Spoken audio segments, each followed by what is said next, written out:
Hey everyone, Dr. John here this evening. Tonight we are focusing on. All right, we got to start again. I can't figure out when the video actually starts streaming.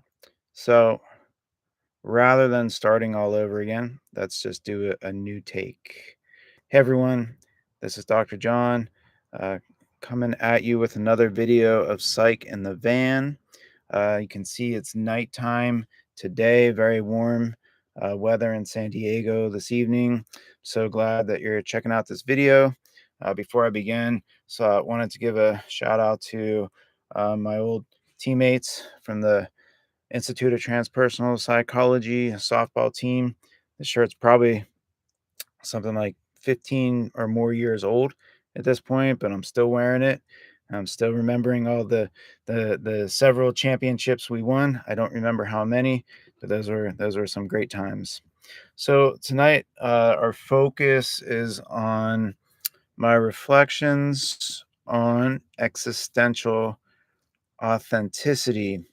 So there's kind of two ways to go with this. There's a philosophical route, but then there's also the psychological route. So I'm going to have to do two videos on this because I'm very passionate about the philosophical view.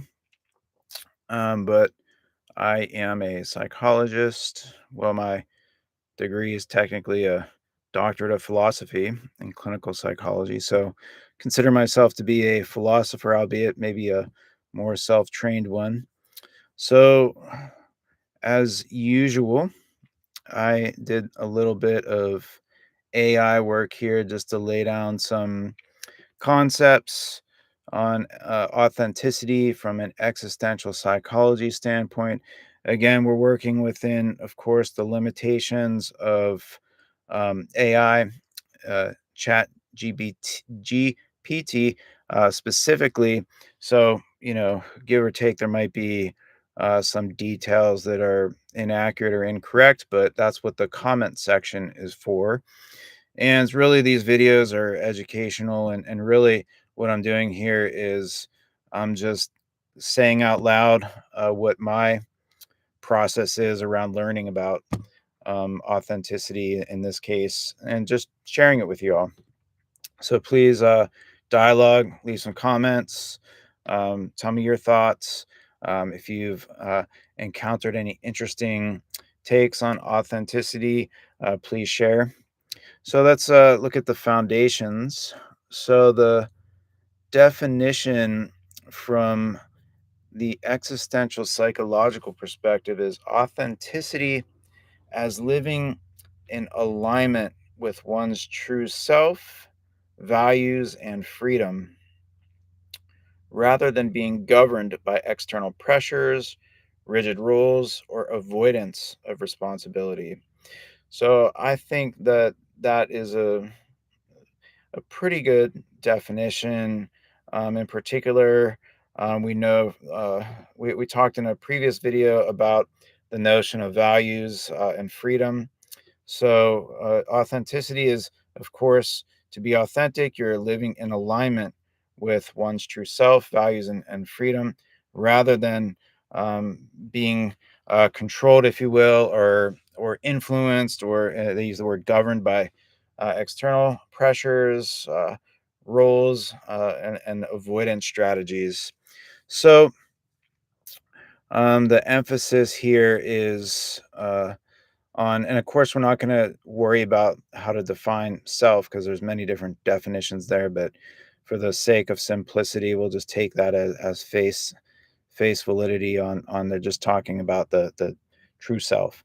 It emphasizes awareness and choice in the face of givens like death, freedom, isolation, and meaninglessness. Okay, so they're pulling from um, Yalom here, who wrote the book Existential Psychotherapy, and these givens are in alignment with what I typically include in when I think of the givens. Um, there are some other concepts that I think about when I'm kind of thinking about the notion of givens, and those are all I think, covered by these, but just the notion of, um, choice, and that ties into freedom, responsibility. That ties into the what we must accept, as a result of making choices, and so on. But I won't go too far down that rabbit hole. So here we have a presentation from, let's see, one, two, three existential psychologists, and then a little bit of a breakdown on some clinical applications. So let's delve into this. So Yalom's take: freedom and responsibility. So authenticity requires recognizing that we are the authors of our lives. I agree with that. There's also this self-awareness piece. So we are the authors of our lives, but we also have to understand, I think, what we represent. And we covered that earlier with values and so forth. Let's just not lose sight of that. So anxiety as signal. So we're talking again existential anxiety, which is different from clinical anxiety. So when we think of what fuels existential anxiety, we have the givens as fueling that. So death, meaninglessness, isolation, and freedom. And these alert us to inauthentic living. So when we have an experience of this existential anxiety, that's a signpost towards the need to make changes to come back into alignment or integrity with your value system. Also, as we saw earlier, this notion of the true self. Um, yeah, I think this is a powerful notion, and I certainly have had my fair share of struggles with regaining authenticity, and sort of trying to recover from existential anxiety. One of the powerful experiences for me was in my undergrad studies, being in business school and struggling with that whole system. So eventually, the wake up for me was probably through a sense of despair, a sense of depression, even trying to figure out, what is my authentic path. And I did discover existential phenomenological psychology slash philosophy there at Duquesne University. Was very fortunate to really by chance come upon what this is through my job on campus fixing computers. So I would go all around the campus, figuring out what was wrong with whatever computer was in front of me, like a professor's computer or some administrator's computer. And so one day, my travels in that job took me to, I think it was something like environmental studies, and I was wearing a Fish, the band Fish. I was wearing a Fish t-shirt, and this girl that was working there, total hippie, um, saw my shirt. And so we got to talking, what are you studying? The usual kinds of stuff college kids talk about. And then she mentioned uh, studying psychology, and then um, was curious about that. So learned more. Then eventually we were hanging out.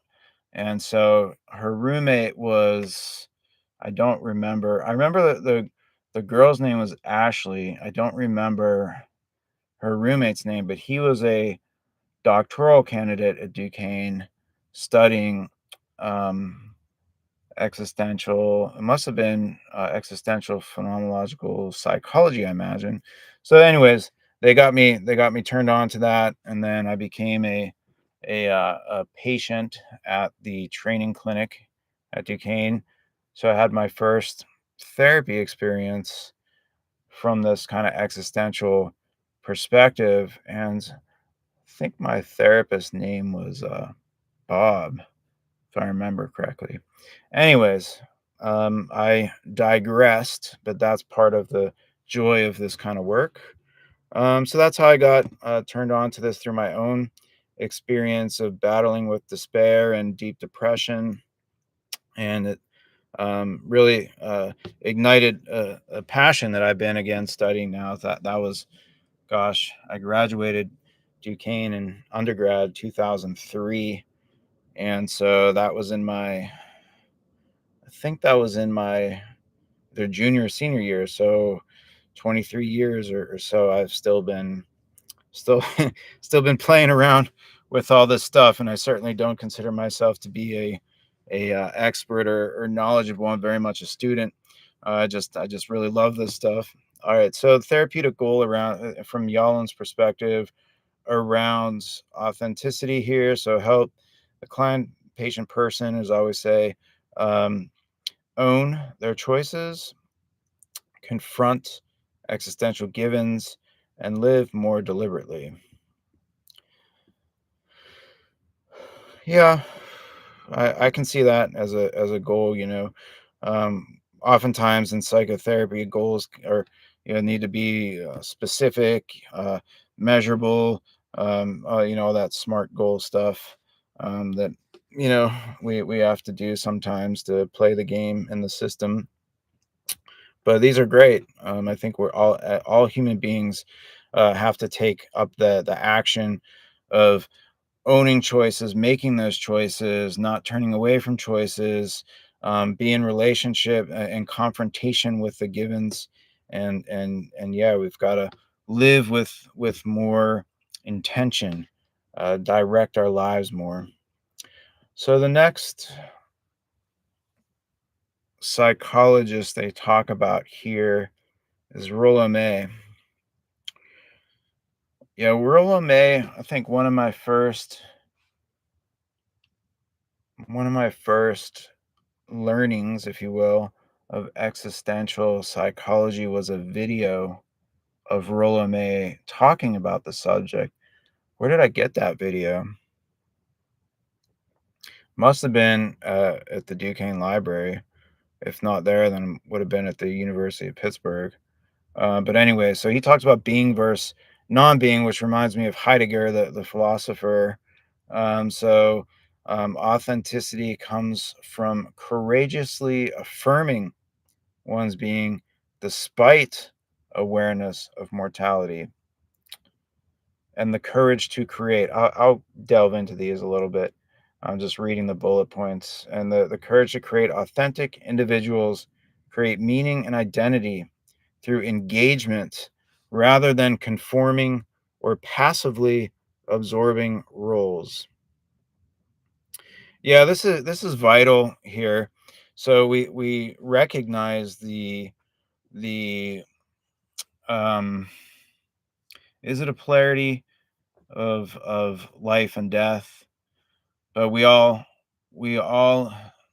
meet death, and that is a motivator to live, hopefully more fully, more completely, more engaged, and meaningfully. I think my theoretical orientation is very much in favor of the drive towards meaning and purpose. And we must have some sort of actions that we're taking to be involved in something. Usually, relationships are a powerful human experience, as I like the notion of interdependence. I don't know who came up with that, but I think of the work of Daniel Siegel. I think he's a neuropsychiatrist. Very good work, UCLA. Viktor Frankl, love his work. So he came up with logotherapy. He writes, authenticity emerges from discovering meaning unique to one situation, even in suffering, and then self transcendence, going beyond ego and comfort towards values, service, or creativity, and this reflects authentic living. So, Viktor Frankl, if you're not familiar with him, is a Holocaust survivor. I think his book was Man's Search for Meaning. I read that book a long time ago, so I don't remember it. I'll have to go back and review it. But let's look at just these two bullet points. So authenticity emerges from sort of meaning. Okay, so here is a reference to one situation, and then authenticity emerging from discovering meaning that's unique to a situation, even in suffering. Yeah, so we can perhaps bring forth an authentic self through the discovery of meaning in whatever situation we're in, even challenging ones. So, in the face of adversities, we can confront the adversity and then kind of look at it from I use the almost like a growth mindset standpoint. So it's moving into the challenge and then utilizing your experience in that challenge to develop meaning in being confronted with that challenge. And that certainly, I think, is a vital aspect of resilience. Being able to make sense out of suffering versus having suffering simply destroy you. Okay. Self transcendence to me, like, um, it talks about going beyond ego and comfort towards value, service, or creativity. So when I think of self transcendence, it's going beyond the self naturally, or moving through the self, perhaps through. We talk about transpersonal, through and beyond the personal. Well, transcendence, I think, is similar, probably a little bit of a different flair there. Um, but I think a strong aspect of looking at transcendence to me, when I think of transcendence, I'm moving in the direction of moving in the direction of a spiritual aspect of human existence. And I think I dialogued a little bit in a previous video about how some existential philosophers, probably psychologists, have a spiritual view, whereas others don't necessarily. So we'll delve into that probably in the next video. Our video is probably getting long at this point, so I'm just going to say just a couple more things before we call it a night because I am tired. If I look tired, I am. So Irv Yalom's so bullet points on clinical application. So we see inauthenticity presenting as conformity, so living according to others' expectations, which will destroy you eventually, in my opinion. Avoidance, so distracting from one's existential concerns. We all do that at times in many interesting ways. I think some of those are maybe harder to see than others, you know. Um, but I mean, just to anything we're really engaged in some ways, like you could think about um, some way of working with the existential concerns, um, and that's I think in a deep psychology way. We'll maybe explore that further because I don't think I'm explaining that clearly, but tonight's not the night. So disconnection from one's own freedom and responsibility. Yeah, there's a lot of clinical experiences that I think emerge from not really making choices, and that therefore not making progress or not moving toward something of value, like something desirable to that person, or maybe I'm hesitating because it's like, is it desirable to that person? Are they aware of the direction they want to? Sometimes, the clinical situation is about discovering meaning in some way. Symptom reduction is a common kind of view of the clinical picture, but here I think we're really um, trying to figure out, what's more core than just symptom reduction. Because if you're going to manifest symptoms if you're not living authentically, if you're not taking action, if you're not accepting responsibility for yourself, for your existence, for the choices that you make. There's going to be symptoms, no doubt. Okay, so authenticity and therapy might involve naming avoided truths.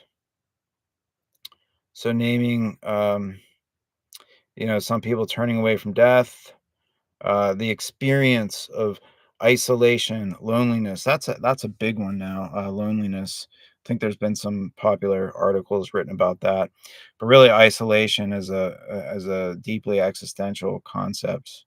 They also talk about unchosen conditions. Yeah, I think when we don't choose. There's this quote I read somewhere. I don't remember where, but it was.